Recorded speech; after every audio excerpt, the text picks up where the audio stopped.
Hi and welcome to Christmas Yule Log workshop today with me, Michelle Wilding from Boozy Bakers. I will give everyone a chance to join and log on and get yourself a drink. I've got my Christmas tree today, feeling very festive with my festive jumper. This is a very interactive workshop, so do feel free to say hello, tell us where in the country you are baking from. Don't worry if you're not baking, if you just want to sit and watch and do it nearer the time, anything you like. Yes, do say hello and ask questions. If I've gone too fast or you want me to repeat something or just clarify something, just type me a little message and I will look at your messages as we go along. Right. Oh, hi, Irene. Nice to have you with us. Brilliant. I do like a Yule log. So it is a bit more of a technical challenge, this one. It's all right. It's not too difficult, I promise. It's just bits. We're going to bake the sponge to begin with. We're going to prep for when the sponge comes out because it's only a very quick bake. And then we will decorate. My only thing is I will check, but if the Yule log is a bit warm to decorate, I might suggest that you give it a few minutes longer. I'll be guided by how much time we have in the workshop, so I might just do it on a bit of a warm sponge, but we'll see how it goes. Right, so first things first, let's preheat the oven so we've got that going. You will want a temperature of 180 for conventional, 180 degrees for conventional, 170 for fan or gas mark 4. So I'm going to put mine on. There we go, 170. I'll repeat that a bit later as well. Now, a roulade is basically something that is rolled. So you can have various roulades, whether they're meringue or you have savoury roulades because it is the technique of rolling. This is a Swiss roll roulade, so it's going to be sponge based. So I've got a roulade tin. It's not much difference, to be honest, to a baking tray. It's maybe slightly narrower, but ever so slightly, and it's got just that little thin lip just so that your batter stays within. Sorry, I've got a bit of a croaky throat today. So I've got my tin, and what you want to do, we're making such a thin layer of sponge, which is why it doesn't take very long to cook. You want to make sure this is completely lined. So what I've done is I've got a pastry brush and I've brushed underneath with some margarine. I've gone underneath the tin. I've then got some parchment paper and I've stuck that down on top. And then I've brushed it again with some margarine. So it's nicely greased. You can't see it. It's not like heavy on anything, but you can see like a sheen where it is oiled up. And nothing should be sticking to that today. So if you haven't already done that, make sure that your tin, you get a pastry brush, or if you haven't got a pastry brush, just get a bit of kitchen towel and screw it up, dab it into your marge and just give it a bit of a brush. You can use oil as well and just use that in the same way. Just make sure that it's nicely greased on your tin. So I'll put that to one side. There we go. Now, I've got a variety of bowls on me today. I wanted my glass one so that you can see what I've got going on. And I've also got my metal one, which I like to put my egg whites in. We're going to split our eggs for this recipe. So there's 4 eggs in total. We're going to put the whites into one bowl and the yolk into another. And we're going to treat them differently. We're going to whisk the egg whites up. Now, I did a workshop last night, and one thing that a number of people were struggling with was getting their egg whites to whisk up. So, little tip, if you've got like a bowl that you use to whisk things up in and it feels ever so slightly greasy, get that kitchen roll, put some white wine vinegar or some lemon juice on it, or cut a lemon in half, and just wipe around the bowl with something acidic that can cut through that grease, because that might be hindering your egg whites. So nice little tip there for you. So to begin with, we've got 4 egg whites. If you're not used to splitting an egg, what you want to do is give it a hit about halfway through the egg, prise it open, and you want, I've done it the wrong way, look, I've put my egg whites in the wrong bowl, but that's fine, I can tip it in. And you just want to juggle the egg yolk without splitting it between the 2 parts of the shell, allowing all the egg white to go into the bowl. If you happen to get any shell in any of these bowls, look, I'm going to tip it into the right one now. There we go. If you happen to lose any of the egg shell into the mixture, the best thing to do is fish it out with a part of another piece of shell. They kind of attract each other. Right, I think that's it. So the egg yolk is going into that bowl.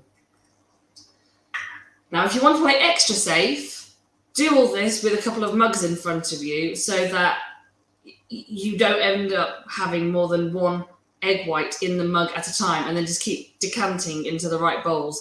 I'm feeling a little bit confident, so we'll just keep going, although I'm putting it in the wrong one, look. I need like a shouter vision. People shout at me for doing it wrong. There we go. Right. There we go.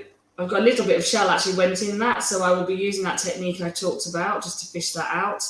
But in the meantime, let's just juggle that egg yolk around, get all that egg white in there, and the egg yolk into that one. And we are using all the egg, so nothing's going to waste here.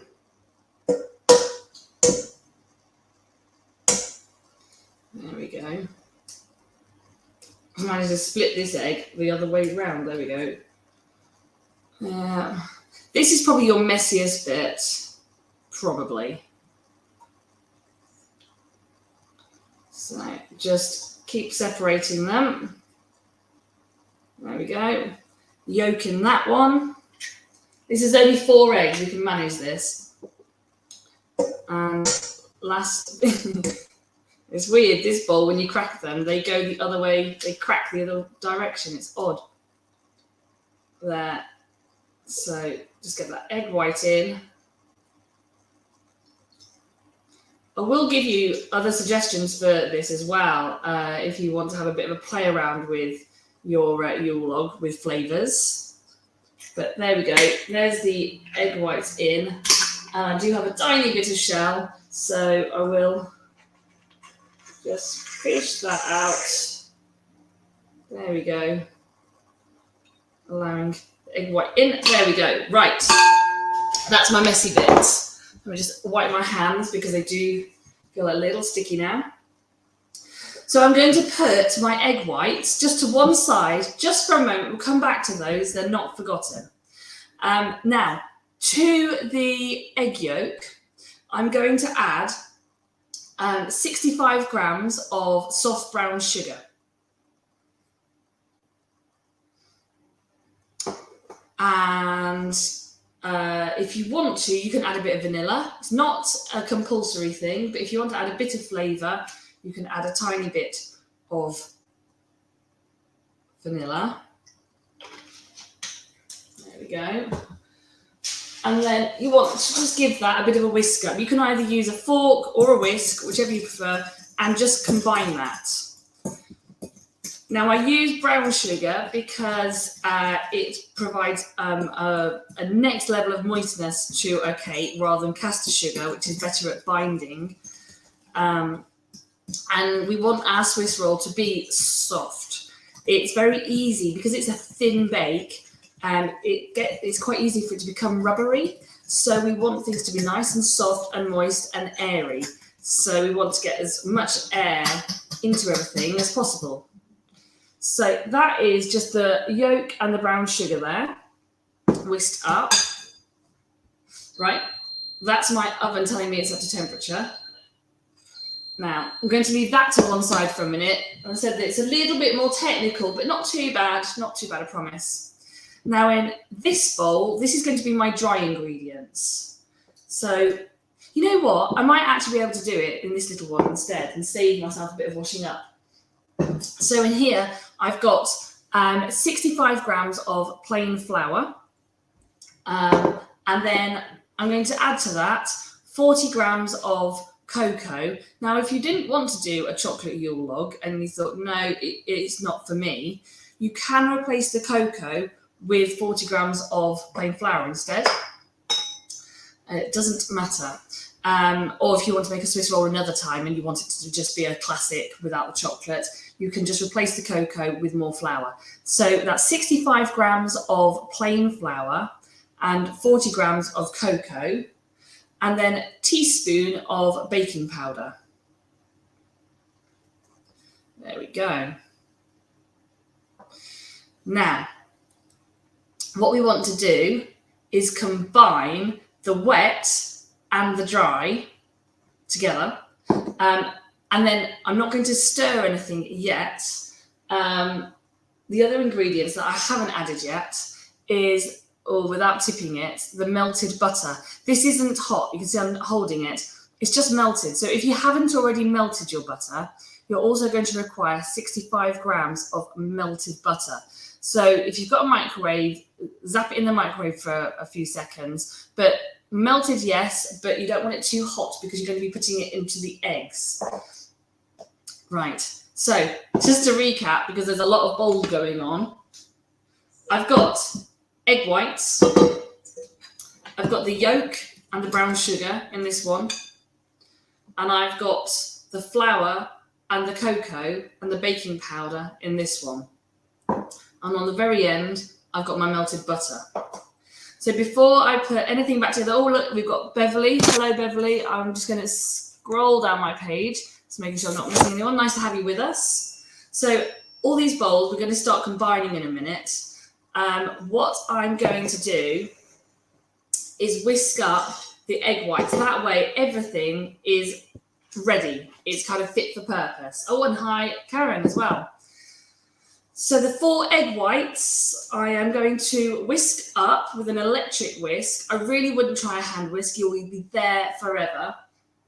I'm going to make sure it's all whisked up into soft peaks, and only then am I going to add my 65 grams of caster sugar, but not now. We want these to be whisked up, and if you pour in sugar too quickly, it can flatten your meringues. So it's going to be a bit noisy for a minute. If you have any questions, please do put them in the comments. But I'm going to put this on a high power, and I'm going to just whisk these egg whites up, and I'll show you what it looks like.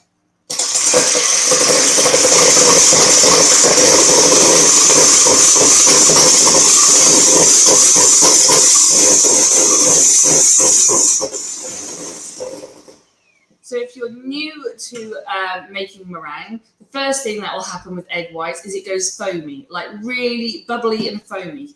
Keep going.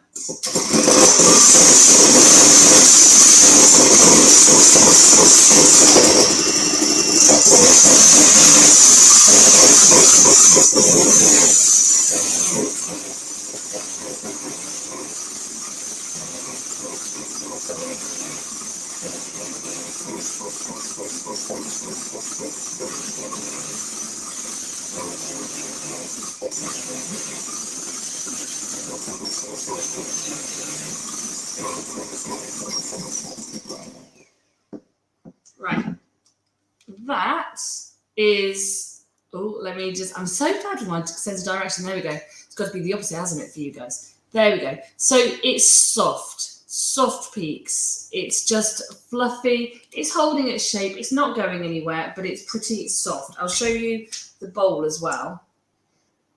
Now, you don't want any liquid in the bottom. Great way to find out if it's done is if you put it upside down, it will not fall out. It's holding its shape. Now what we're going to do is we're going to add very gradually the sugar to the mix, which will thicken it, it'll look glossy, and those peaks, which are soft at the moment, will become sharper looking. So let's do that, again on high power.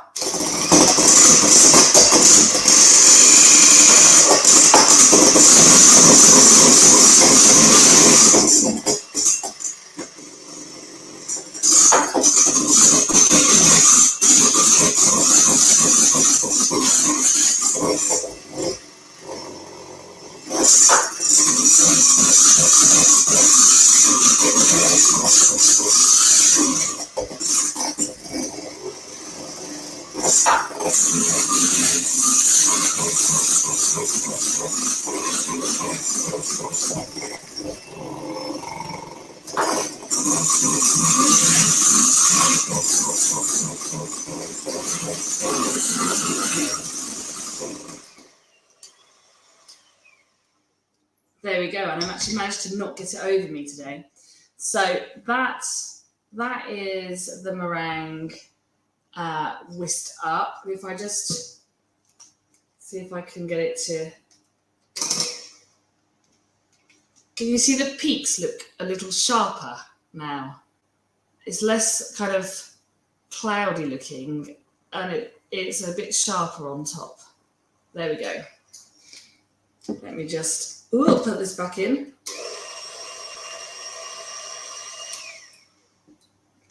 There we go. Right. Next step. Let me just get this away from the whisk, just so I've got... Now I need to use the whisks again in a bit, so I might have to take these out and give them a little wash.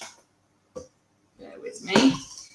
So this is, if it works now, because I've been struggling. There we go. Struggling with the whisks releasing on my machine. Right. Bear with me. I'm going to give these a little wash. There we go. Have the hot water ready to go. Right, so let's now combine this and then we can put it into our tin. So let's go with this bowl. We're going to get a sieve and sieve into, that's the egg yolk and the brown sugar in the bowl. And I'm going to sieve on top the flour and the cocoa and the baking powder. So give that a sieve on top.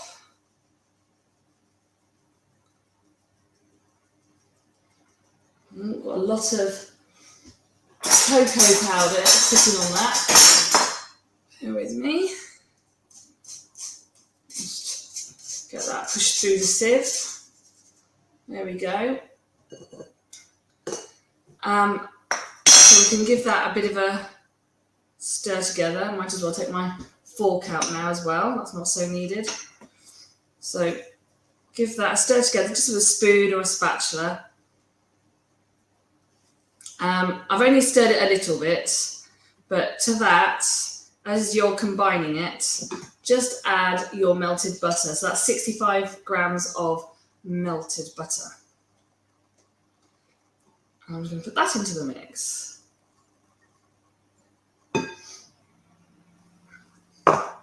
So you see now why you have to put everything together quite quickly. I love the Boozy Baker recipe and step-by-step video. Oh, thank you, Heather. Nice to have you with us.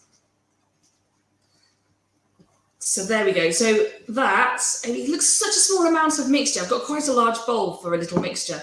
But you're looking at quite a small amount of ingredients there. It's all really, you've got the 4 eggs, but then everything else is more like 65 grams, wasn't it? So it's not huge quantities. The eggs, the meringue part of it, the egg whites, take up quite a bit of the space in the tin. So it's quite a thick, this chocolate is quite thick. You can see it's not all combined. The flour is just, there's little bits of flour speckled on top. I'm not too worried about that because it will get combined. What I'm going to do is just get a big spoonful of the meringue and just use that to loosen it up.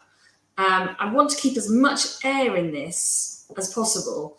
So I'm kind of a little bit sacrificing this spoonful just to loosen the chocolate, and then I'm going to add the rest of the meringue to it, and we're going to fold it in.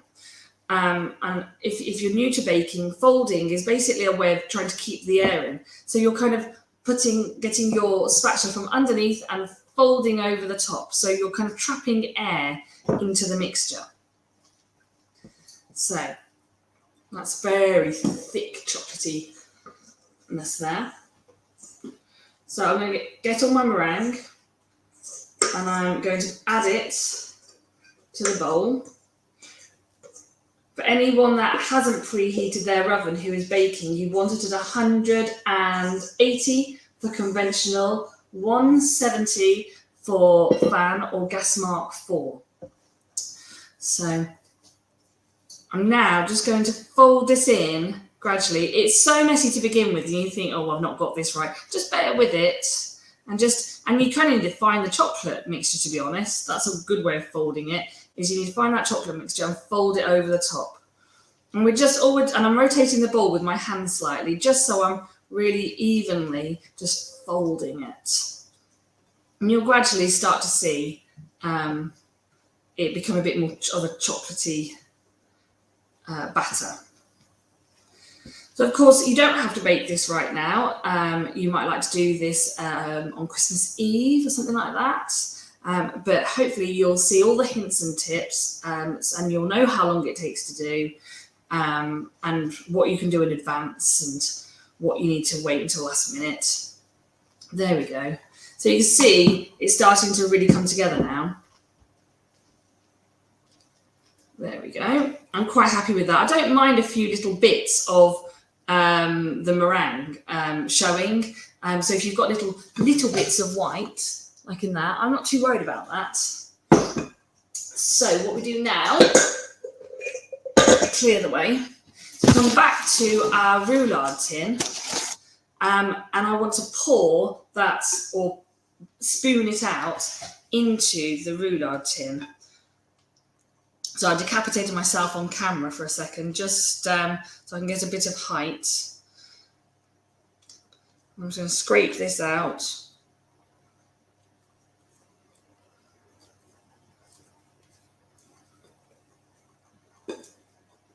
And then I'll make sure this is spread evenly.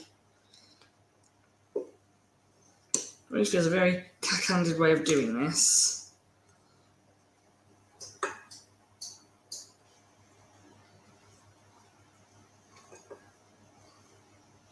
There we go. Right. Just put that down. Okay. So spread it out.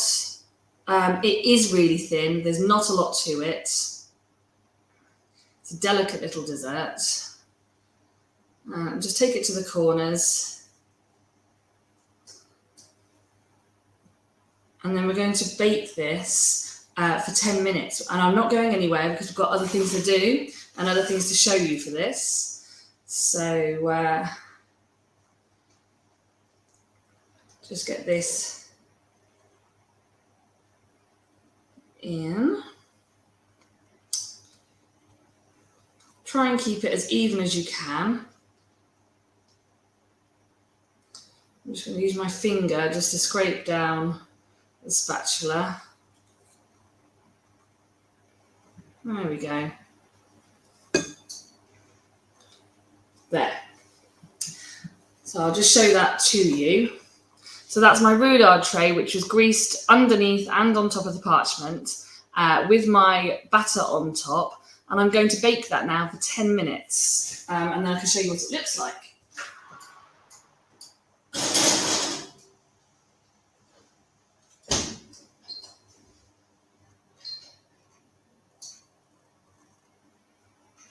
Oops, not that long. Right, so there's no stopping, I'm afraid. There's no time for a rest because we've got to make sure that we've got onto everything else.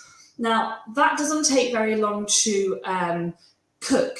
Now, the way a roulade, if you're really lucky, doesn't crack, is we're going to roll it the minute it comes out of the oven. We're going to train it so it knows how to be rolled.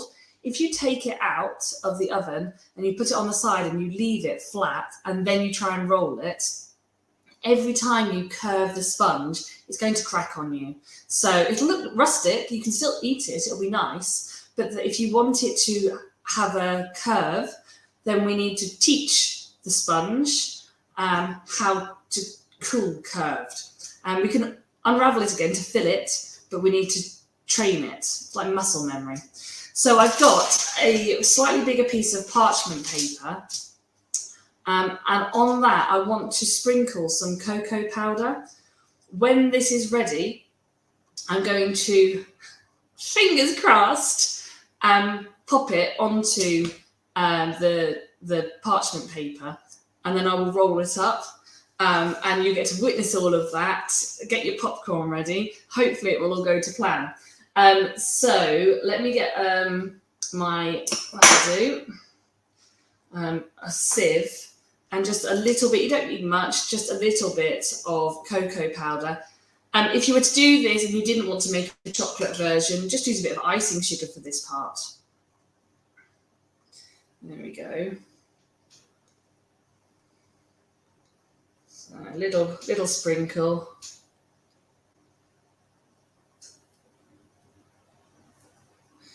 Right. There we go.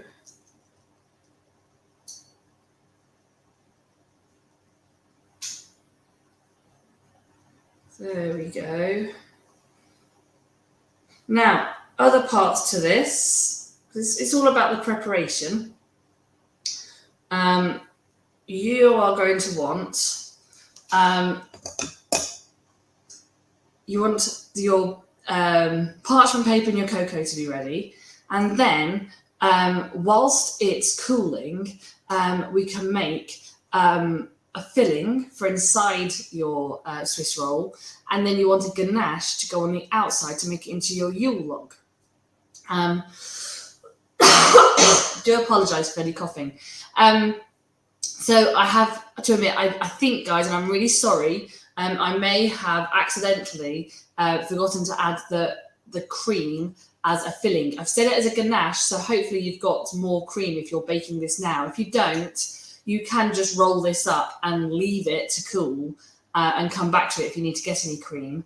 But we're going to whip up a cream to fill the inside, and I will hopefully, I'm really hoping I can get it to cool down enough, even if it doesn't last very long for me, that you can see how I fill the Swiss roll to be able to roll it up again. But you need something to go inside of it. If you don't want to use cream, you could use Nutella. You could use any kind of like marshmallow, you get that spreadable marshmallow. You could use ganache on the inside if you wanted to. You can add fruit if you want to add and make it more of like a Black Forest gâteau feel. You could add some nice black cherries inside of it, or some mixed berries. If you want to add to your cream, you could add some Baileys or some Cointreau to your cream. Just a good tablespoon should be sufficient. You might get away with a couple of tablespoons if you want it a bit extra boozy. So see what you can get away with on that, and what you fancy doing. I suppose it depends who's eating it as well. So I always get really large things of cream and keep them in the fridge around Christmas, because there is always something being baked. But I'm going to just add about the equivalent of a regular, I think it's 284, isn't it? Or about 300 millilitres of cream. There we go. I've already used some of it earlier. So that's about the right amount of this. It's about a usual container of cream. It's about 280 to 300 ml. Oh, hello, is it Gisela? Gisela? Nice to have you with us. So yeah, cream, we're going to whip that up. I did have my whisks, there we go. So I can do that now. And the ganache, I will show you that as well, actually. Bear with me. Maybe we'll do that first. Oh, if that wants to go back in. There we go. Right, bear with me. I'll go and get the ganache as well, in case anyone's wanted to do this now.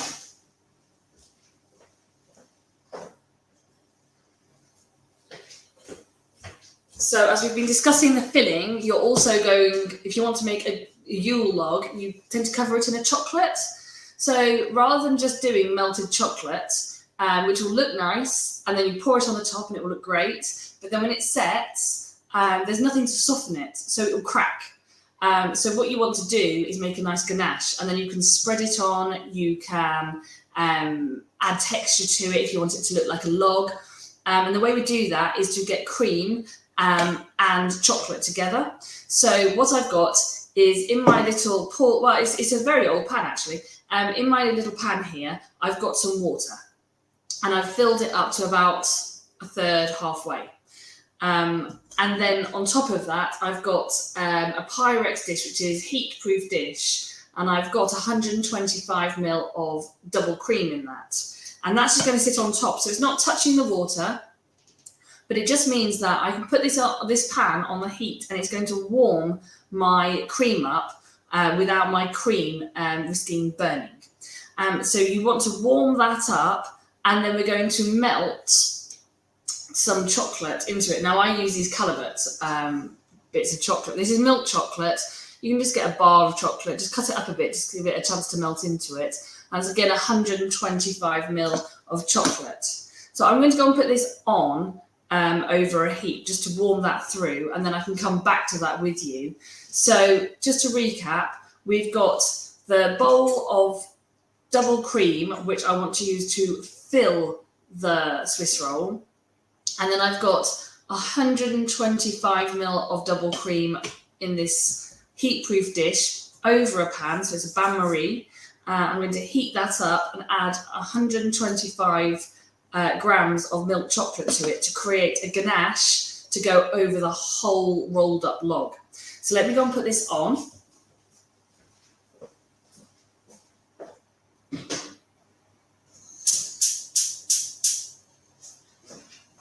There we go, and we've literally got 3 minutes left on the cake, or the sponge rather.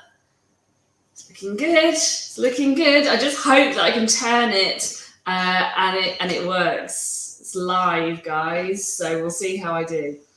So I'm just going to create some space, knowing full well how messy this is going to potentially get, and the fact that I've got a hot. If you're doing this with kids, obviously you are dealing with a hot tin. I don't know why I'm saying kids, because you know what, it's just as dangerous for us guys. Okay, let me just clear the decks so I can be ready, and then I think we'll whip the cream once this is all wrapped. We'll see how it goes, but if you're doing a variation of this, do let me know what you're going to do. You could also add flavouring, so if you wanted to do chocolate orange, you could add some orange extract, or you could do a mint one, so add a bit of mint extract, and I would do that. I would add it before you fold it all together, really, just so it's combined in with everything else. But that would be nice. You could top it with little bits of segments of toast chocolate orange, couldn't you? So bear with me. We've got 1 minute left. I better get my oven gloves. How exciting. I think. We'll see. Scary stuff. I have done this before with my mum, and I've got a video of my mum looking really shocked. In fact, I put it into slow motion because she looked so worried that it was going to go wrong. But this is still a first time. Chocolate orange. Orange sounds nice. Yeah, I do like a chocolate orange taste. So yeah, I think that would work really nicely. You can go really fancy. You could make it like a tiramisu flavour chocolate roulade. So get a bit of espresso coffee into your mix. Just an idea. Right, here we go. Let's just switch the oven off.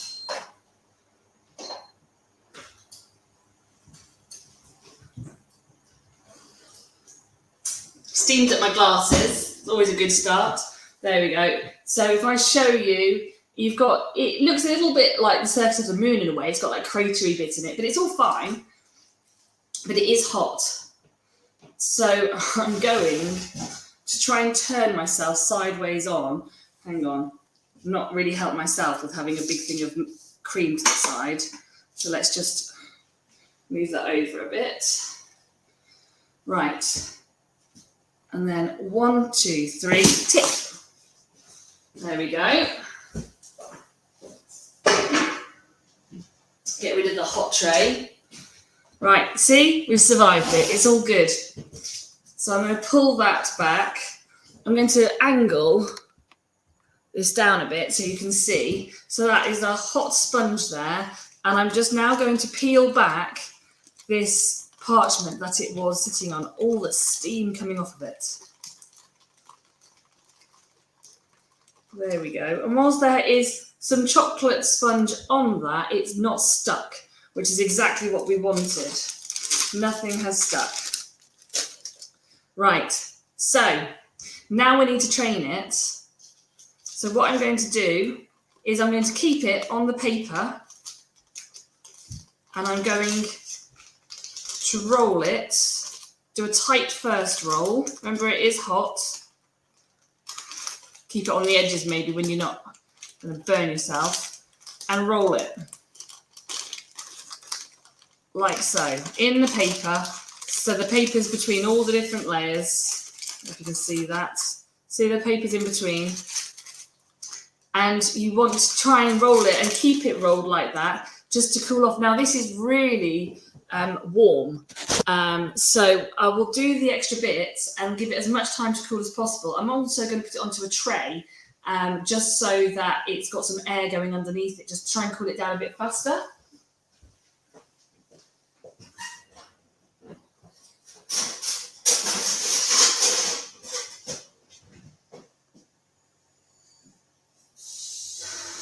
There we go. Up and down like a yo-yo today. There we go. So I'm just going to use the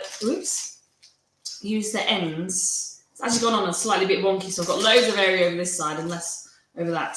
So I'm just going to put that to one side just to cool down a bit.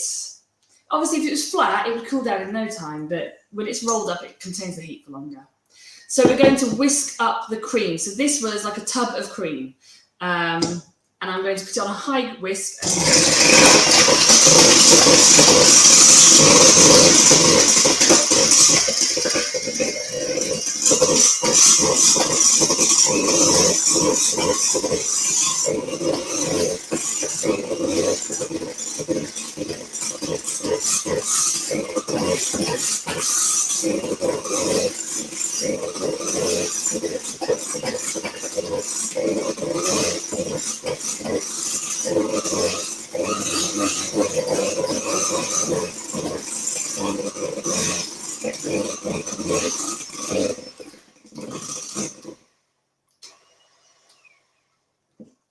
There we go. Let me just get a spoon for that. And give that a bit of a mix up on the sides. I do find when I whisk up cream with an electric whisk, I'm a bit heavy-handed, so it goes that bit too thick, but it's okay. Probably be perfect for what I want to do.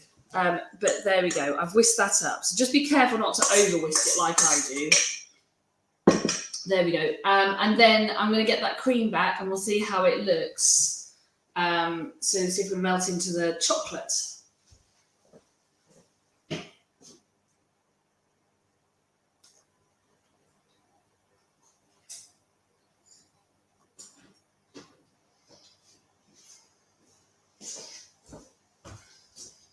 There we go. So this is now a hot pan with hot water inside and the cream is nice and warm on top.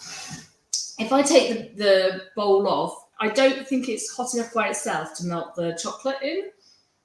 This is 125 ml of cream and I'm putting in 125 of chocolate. So if you're a complete chocoholic and you need a load more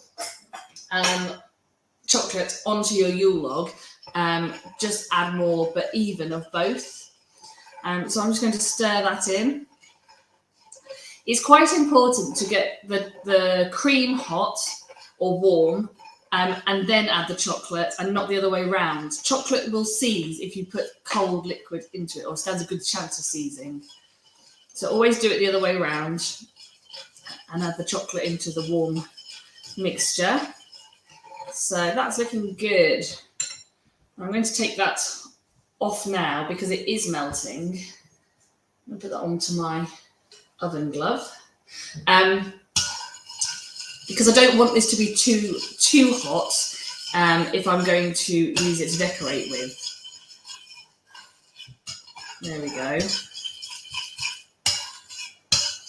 Now, if you do find that it's too warm and it's very, very runny, all you need to do is just leave it. You can eventually put it in the fridge, but to be honest, just leave it on the side and it will thicken.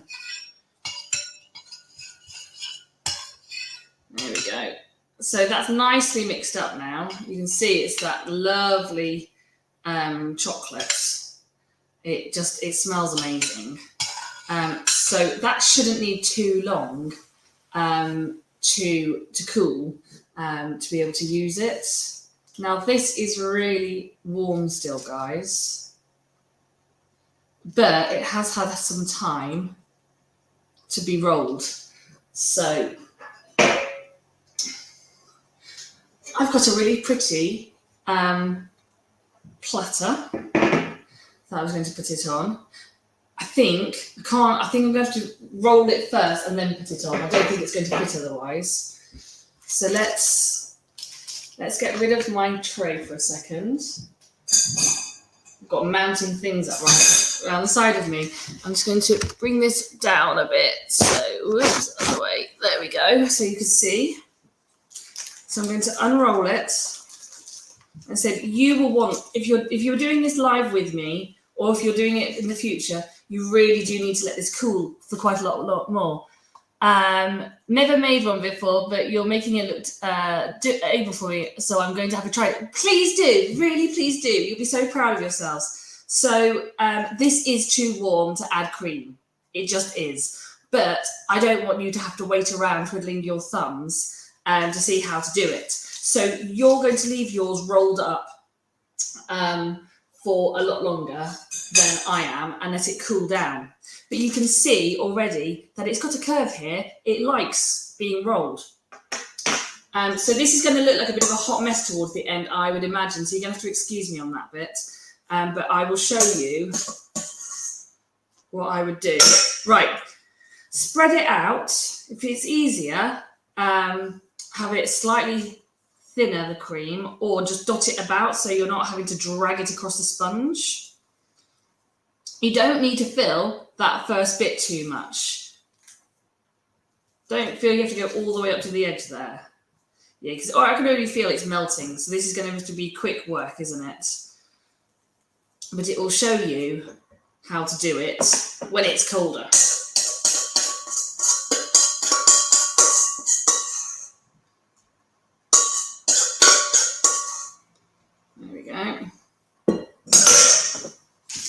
So just squidge that on. And so if you want to flavour it, go for a bit of flavouring. Put some fruit in it. Grate some chocolate in it. Whatever you like. So I'm going up to that side on the end, but where I want to roll it, oh, it's going thin. Right, I'm not going to spend too long doing this because otherwise there will be nothing to show you and there's just a puddle of cream. Right. Okay. What you can do is cut a little cut down on the sponge if you want to give yourself a head start, just to help with that first roll. But otherwise, what you want to do now is start doing a tight roll, but we're not taking the paper, we're not letting the paper go with it this time. We're bringing the paper off. Yeah? But you can put pressure down on this paper. Can you see?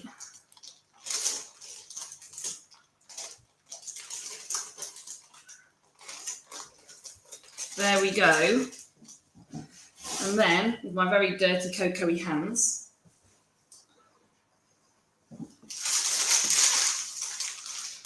Think how good this would be if it wasn't really warm and about to melt the cream. There, just be confident with it. And I'm going to just rock that and tuck it under. There, we did it. Let me just clean my hands and show you. Can you see that? You've got a nice roll. I'll go the other side. Nice roll there as well. And yours will be even better because you will have a nice cold one to do this on, not a steaming hot Yule log. And that's crazy. Don't put cream usually on a steaming hot Yule log. Now, I had hoped that this would be thicker to be able to show you how to decorate it. Unfortunately, I think I'm probably pushing my luck to get this to go on. But this should be more like a paste. It's a bit sad that I've obviously melted it a bit too warm, so I'm sorry about that.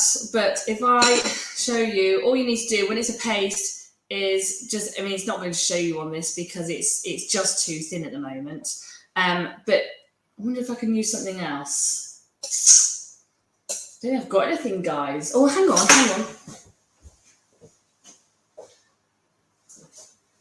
Hang on, I've got some chocolate that I melted earlier, so I can show you with a bit of this. So it will be more like a paste, and you can add it on, like so. Yeah, like that. And you're going to keep going. And then if you want, I'm feeling very Blue Peter now. Definitely going to try a chocolate orange one. Or yeah, make sure you send photos to Virtual Village Hall. And then yeah, keep going. And then if you want to add design, you could use a fork or a knife to give it a bit of texture. And the other thing you can do, this is always going to be easier when it's cold.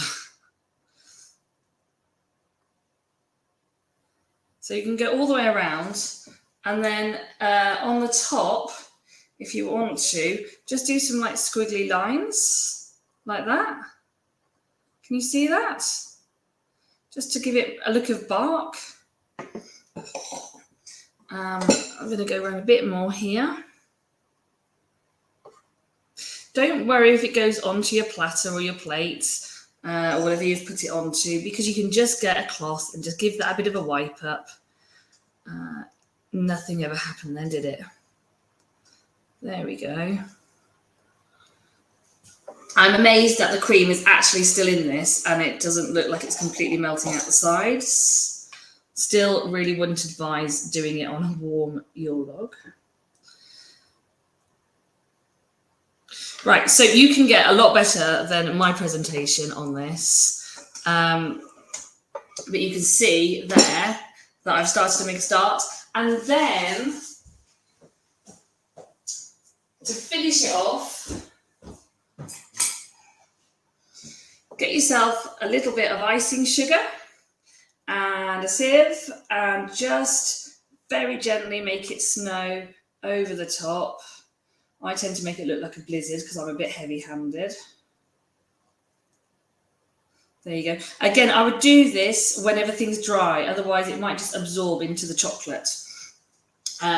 So cool. Cool is definitely the word of the day here. And then finish that off with whatever decorations you have, or a sprig of holly. But it is a little bit of a wet Yule log at the moment. You can do a bit better, but and hopefully you can see some of the design on there that I'm just creating, just using the tip of my knife and scraping through it. You can do this really well. It will look better than this if you do it after it's cooled. But we got there. I managed to show you every part of it. And we did it within 15 minutes. So I really hope you enjoyed that. Do let me know how you get on. Post your photos and have a really lovely Christmas. In terms of storage, it's got fresh cream, so make sure that you put it in the fridge and it'll last a couple of days if you let it. All right then, guys. Thank you so much. Take care. Have a lovely Christmas, and I'll see you in the new year. Bye.